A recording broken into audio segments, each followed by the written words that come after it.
Assalamualaikum warahmatullahi wabarakatuh. Perkenalkan, nama saya Dita Agusiningrum Putri dengan NIM 21022000201 dari kelas Manajemen E. Di sini saya akan menjelaskan 4 materi manajemen rantai pasok. Yang pertama ada implikasi strategi supply chain management, kedua kemitraan, ketiga peran teknologi dan informasi, dan yang terakhir ada metode transportasi. Materi pertama, implikasi strategi supply chain management. Implikasi sendiri ada 7, yaitu implikasi secara umum, terhadap manajemen mutu, terhadap arus barang, terhadap organisasi, terhadap biaya dan nilai tambah, terhadap manajemen hubungan dengan pemasok, dan terakhir ada pendekatan total usaha. Implikasi secara umum sendiri merupakan manajemen rantai pasok, pada hakikatnya pengembangan lebih lanjut dari manajemen logistik, yaitu pengurusan menyangkut arus barang sejak bahan baku sampai barang jadi yang diterima oleh pelanggan akhir. Jadi menyangkut seluruh jaringan organisasi perusahaan dari paling hulu sampai paling hilir.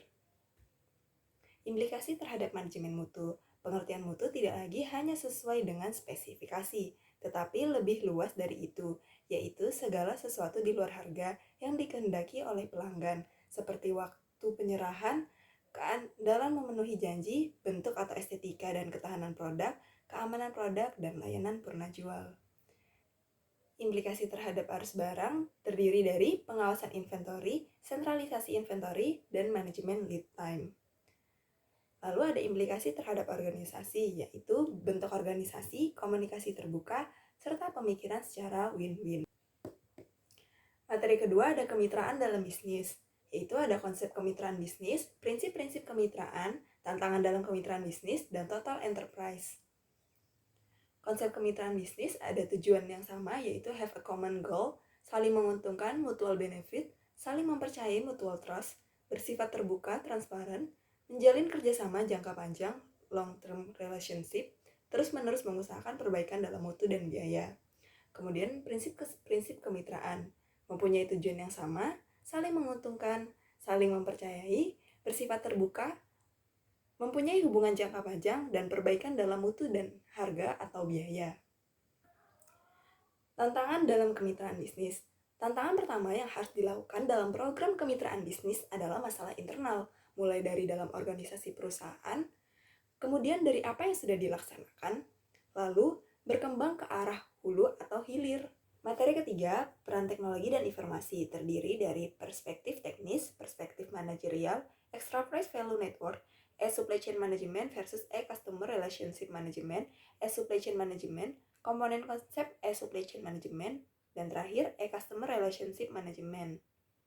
Perspektif teknis, fungsi penciptaannya harus mampu menjadi medium atau sarana untuk mengubah fakta-fakta atau kejadian-kejadian sehari-hari yang dijumpai dalam bisnis perusahaan ke dalam format data kuantitatif. Fungsi penyebarannya ada gathering, organizing, selecting, dan distributing. Perspektif manajerial ada 4, yaitu minimize risk, reduce cost, menciptakan value, create new realities. Enterprise value network dalam supply chain management dikenal 3 istilah teknologi informasi, yaitu intranet, internet, dan extranet. Supply chain management versus customer relationship management. Supply chain management adalah konsep manajemen di mana perusahaan berusaha memanfaatkan internet dan teknologinya untuk mengintegrasikan seluruh mitra kerja perusahaan, terutama yang berhubungan dengan sistem pemasokan, bahan-bahan atau sumber daya yang dibutuhkan dalam proses produksi. Customer relationship management merupakan kebalikan dari supply chain management, yaitu berusaha memanfaatkan internet dan teknologinya untuk mengintegrasikan perusahaan dengan seluruh calon konsumen maupun pelanggan. Materi terakhir, metode transportasi, terdiri dari metode transportasi, model transportasi, tujuan, ciri-ciri penggunaan, metode pemecahan masalah. Metode transportasi merupakan suatu metode yang digunakan untuk mengatur distribusi dari sumber-sumber yang menyediakan produk yang sama ke tempat-tempat yang membutuhkan secara optimal dengan biaya yang termurah.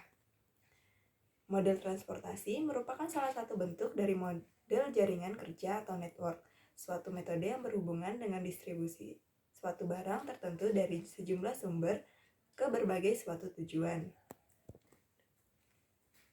Tujuannya, suatu proses pengaturan distribusi barang dari tempat yang memiliki atau menghasilkan barang tersebut dengan kapasitas tertentu ke tempat yang membutuhkan barang tersebut dengan jumlah kebutuhan tertentu agar biaya distribusi dapat ditekan seminimal mungkin. Ciri-ciri penggunaannya, terdapat sejumlah sumber dan tujuan tertentu, kuantitas komoditi atau barang yang didistribusikan dari setiap sumber dan yang diminta oleh setiap tujuan besar tertentu, komoditi yang dikirim atau diangkut dari suatu sumber ke suatu tujuan, dan terakhir, ongkos pengangkutan komoditi dari suatu sumber ke suatu tujuan besarnya tertentu. Terima kasih karena telah mendengarkan penjelasan saya hingga akhir. Saya pamit undur diri, mohon maaf jika ada salah kata. Wassalamualaikum warahmatullahi wabarakatuh.